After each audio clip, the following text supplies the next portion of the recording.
JT.fr, fournisseur officiel de football. Salut tout le monde et bienvenue dans ce nouveau JT Foot Mercato. On commence avec le PSG qui s'active pour remplacer Mbappé. Dans cette optique, le PSG s'intéresse à Victor Gyökeres et souhaite l'attirer comme évoqué dans notre revue de presse ce matin. L'autre cible possible, c'est Lamine Yamal. Si le Barça fait part de sa volonté de conserver sa pépite au moins jusqu'à la fin de son contrat en 2026, certaines rumeurs annoncent que le PSG s'intéressait à lui et qu'une offre de 200 millions d'euros était dans les tuyaux. Sauf que voilà. Hier, le PSG a calmé un journaliste d'El Chiringuito sur cette rumeur avec une petite phrase piquante envers le club catalan. Nous ne sommes pas aussi fous, jamais nous n'offrirons 200 millions d'euros à un club en chute libre. Le message est passé.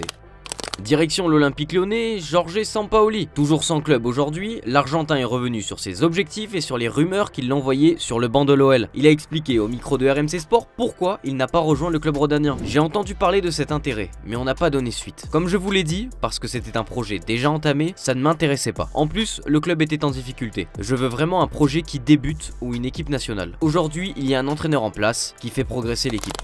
Un peu de football de sélection avec l'équipe de France qui affronte ce soir le Chili. Après la défaite sans appel contre l'Allemagne dimanche soir 2-0, les hommes de Didier Deschamps doivent se racheter et finir en beauté pour la dernière rencontre avant le groupe final pour l'Euro 2024. Voici la composition de la France en 4-3 pour l'affiche de ce soir avec plusieurs changements d'hommes par rapport à la dernière rencontre. Dans les buts, retour de Mike Maignan, Jonathan Klaus est en charge d'animer le couloir droit de la défense, William Saliba et Ibrahima Konaté forment la charnière centrale, Théo Hernandez est à gauche. Au milieu de terrain, place au trio Tchouaméni, Kamavinga, Fofana. Devant, c'est Kolo Muani qui devrait occuper l'aile droite. À l'opposé, le capitaine Kylian Mbappé et en pointe Olivier Giroud. Du côté du Chili, Ricardo Gareca s'organise en 4-2-3-1 avec Cortés en gardien. À droite, c'est l'historique Mauricio Isla. Lichnowsky et Diaz composent la charnière centrale. Sur le côté gauche, on retrouve Suazo. Dans le double pivot, place à Echeverry et Nunez. Alexis Sanchez sera aligné au poste de meneur de jeu, lui qui fera ce soir son retour au Vélodrome. Osorio est placé en ailier droit. À l'aile gauche, c'est Davila et en pointe du classique avec Eduardo Vargas.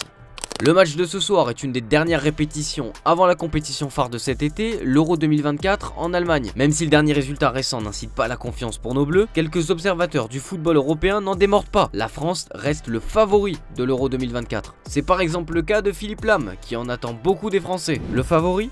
La France tout simplement, parce qu'ils ont, je dirais, 40 joueurs. Ils ont vraiment beaucoup de joueurs très talentueux. Ils ont un groupe très équilibré et peuvent facilement procéder à des changements, amener des joueurs du banc qui auraient normalement la légitimité de jouer dès le début. Mais ce qui est décisif, c'est de se présenter en équipe sur le terrain.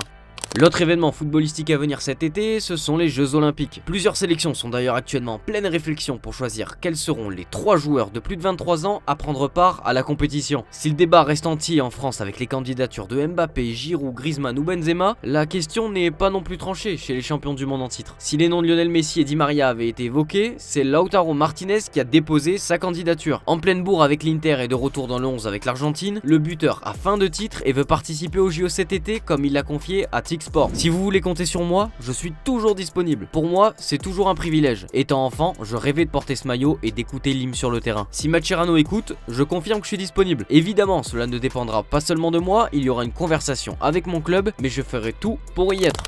Hier, Vinicius a fondu en larmes en conférence de presse après avoir été interrogé sur les problèmes de racisme face auxquels il était confronté assez régulièrement depuis son arrivée à Madrid. Si la majorité du monde du football s'est mobilisée pour apporter son soutien aux Brésiliens, l'ancien gardien du Paraguay, José Luis Chilavert, a violemment insulté le joueur sur son compte X. Le premier à insulter et à attaquer ses rivaux, c'est lui. Et ne fais pas ton le football, c'est pour les hommes. A l'occasion du Pays-Bas-Allemagne ce soir, le joueur du Bayern Munich, Mathis de Ligt, a été interrogé sur son avenir en conférence de presse. Sous contrat jusqu'en 2027, le néerlandais de 24 ans a été interrogé sur son avenir et celui de son coéquipier en club, Jamal Musiala. Il a préféré d'ailleurs ironiser sur le sujet. Pour aller où? En vacances? Non, je ne pense pas. J'espère pour nous et pour le Bayern que nous resterons tous les deux. Je suppose que ce sera le cas. Un précieux indice sur 2 joueurs majeurs et bienvenue pour le Bayern quand on sait les grands mouvements à venir cet été au club. Des grands mouvements, à commencer par le poste d'arrière gauche où on le sait, Alphonso Davies est très proche du Real Madrid alors que son contrat prend fin en 2025. Le Bayern a préparé un plan d'action pour pallier le départ du Canadien. Après la piste Théo Hernandez, le champion d'Allemagne en titre a coché le nom de Miguel Gutiérrez qui évolue à Gérone selon les informations de AS. A noter que Jan Madsen, prêté au Borussia Dortmund cette saison, figure aussi sur cette shortlist du Bayern selon Sky Sports. Autre départ majeur du Bayern, celui de Joshua Kimmich. Rien encore d'officiel mais c'est un secret pour personne, ça s'en rapproche. Alors que son contrat expire l'année prochaine, Kimmich n'a toujours pas trouvé d'accord avec son club pour prolonger son aventure en Bavière. Si le joueur n'est pas intéressé de rejoindre le PSG, il a ouvert la porte à un départ vers l'Espagne et évidemment c'est Barcelone qui lui fait les yeux doux. Sauf que problème majeur, le Barça est en difficulté sur le plan financier et ne dispose pas des fonds nécessaires pour l'attirer cet été. Le club catalan ne se décourage pas pour autant et a fait une proposition assez improbable à Kimmich selon Sport. Les Blaugrana auraient demandé aux joueurs de patienter une saison supplémentaire en Allemagne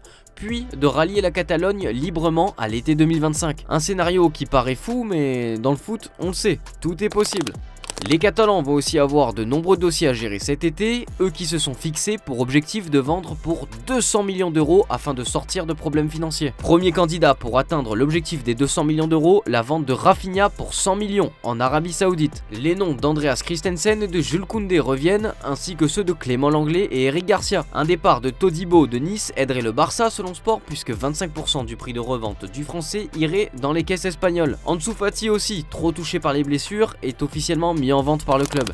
On le sait, les IA envahissent notre quotidien et bouleversent nos habitudes de travail et le football ne fait pas exception à la règle. Toujours à la recherche de la performance, Liverpool a décidé de travailler avec la société Google DeepMind pour créer une IA capable d'élaborer des schémas tactiques, appelés Tactic AI. Celle-ci analyse les comportements des joueurs sur une situation de corner pour conseiller les entraîneurs à prendre la bonne décision. Tactic AI peut prédire quel joueur peut conclure l'action selon une tactique donnée. On assiste là peut-être au début d'une chose qui va devenir la norme à terme chez les clubs. Et vous les amis, dites-moi en commentaire si vous pensez que les IA dans le foot sont une bonne ou une mauvaise idée.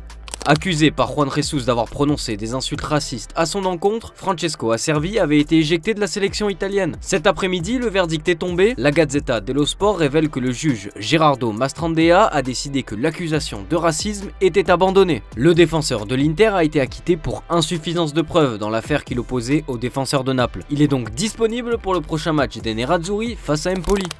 On termine ce JT avec une nouvelle concernant Eden Hazard. On en a déjà parlé dans des précédentes vidéos, la Kings League World Cup, organisée par Piqué, prend forme. Pour la France, c'est le streamer Amine qui est en charge de créer l'équipe. Si on ne sait pas encore qui sera dans les rangs des Bleus, la Belgique, elle, ne perd pas de temps et a annoncé du lourd. La youtubeuse Céline Dept a indiqué qu'Eden Hazard jouera pour les Belges sur cette compétition. On vous laisse avec le trailer de sa présentation. Merci d'avoir suivi JT, bonne journée à vous et à très vite sur la chaîne de Foot Mercato.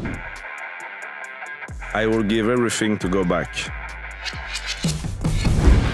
I wouldn't miss that goal again. Nor that dribble.